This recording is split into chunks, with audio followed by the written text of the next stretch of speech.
खबरों में आगे बढ़ेंगे। हिमाचल से कांग्रेस उम्मीदवार अनुराग शर्मा निर्विरोध राज्यसभा सांसद चुने गए हैं। आपको बता दें, शिमला के राजीव भवन में आयोजित कार्यक्रम में मुख्यमंत्री सुखविंदर सिंह सुक्खू ने इसे कांग्रेस कार्यकर्ताओं की जीत बताया। वहीं संपत्ति को लेकर उठे सवालों पर अनुराग शर्मा ने कहा, उनकी सभी संपत्तियों का पूरा विवरण नामांकन और आयकर रिटर्न में दिया गया है।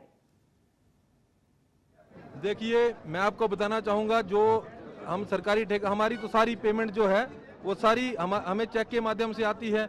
उसमें पूरा जीएसटी लगता है, इनकम टैक्स। आप देखिए क्या हमारे इनकम टैक्स देने में कोई कमी रही है, उसमें कमी रही, और हमारी बैलेंस शीट उसके साथ अटैच है। जिसको कोई आपत्ति है वो जिस मर्जी उसमें जाएं।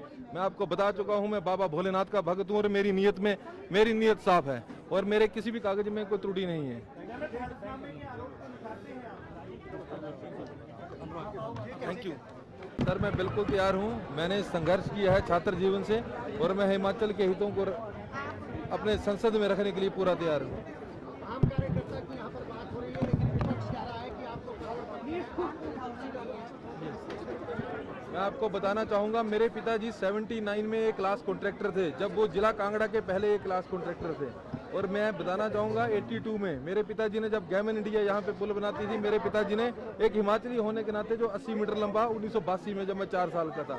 और अगर हमने अपना व्यापार किया है तो टैक्स, अपना जीएसटी, इनकम टैक्स सारा हम एक एक पैसा देके, अगर मेरे पिताजी के देहांत के बाद अगर मुझे वो मेरा कारोबार, पैतृक कारोबार संभाला गया, तो क्या मैं, एक होता है लायक बेटा, एक नालायक बेटा, अगर मेरे को संभाला गया, मेरे ऊपर जिम्मेवारी थी, मेरी माताजी का देहांत हो गया 2020 में और 22 में पिताजी की, तो मेरा फर्ज बनता था उसको मैं आगे करूं। तो जी सर, बिल्कुल जी, मैं आपको बताना चाहूँगा, मैं टूरिज्म से जुड़ा हुआ आदमी हूँ, मैं साहसिक खेलों से जुड़ा हुआ आदमी हूँ। मैं चाहता हूँ कि प्रदेश में, किसी भी प्रदेश की आर्थिकी जो है टूरिज्म से, और जो हमारे एडवेंचर स्पोर्ट्स, कई स्टेट्स में एडवेंचर स्पोर्ट्स को, तो मैं केंद्र से जो भी योजनाएं हिमाचल प्रदेश के लिए ला पाऊंगा, मैं दिन रात उसके लिए काम करूंगा। सर, अनुराग जी को संसद भेजने के चलते आम कार्यकर्ताओं में बहुत जोश है। धन्यवाद। आज प्रेस कॉन्फ्रेंस की, उन्होंने कहा कि करोड़ों रुपए की संपत्ति है, आम कार्यकर्ता कैसे होगा? कार्यकर्ता आम होता है, संपत्ति अगर पिता द्वारा छोड़ी गई है, राजनीति के द्वारा नहीं छोड़ी गई है, राजनीति के द्वारा नहीं कमाई गई है, मेहनत के द्वारा कमाई गई। अगर कोई संपत्ति है, अगर उस संपत्ति को ये सोचते हैं कि कोई आम कार्यकर्ता करोड़पति नहीं हो सकता है। एनएसयू से निकला, यूथ कांग्रेस से निकला, भी हो सकता है। इस प्रकार की बात करना उन्हें उचित नहीं शोभा देता।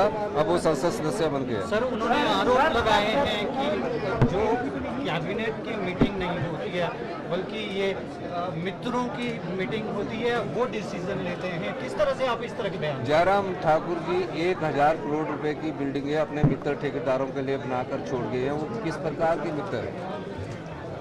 अब मैं एनएसयू का स्टेट प्रेसिडेंट, 24 साल से मैं अध्यक्ष था, तो मेरे साथ जो संगठन से निकले हुए कार्यकर्ता था, उनको आगे अहमियत दी जाती है। उसको आप कोई भी शब्द बोल दीजिए, पर आपने ठेकेदार मित्रों को 1000 करोड़ रुपए की बिल्डिंगें बनाने के जो ठेके दिए, प्रदेश की संपदा। हिमाचल प्रदेश के राज्यपाल कविंद्र गुप्ता का शिमला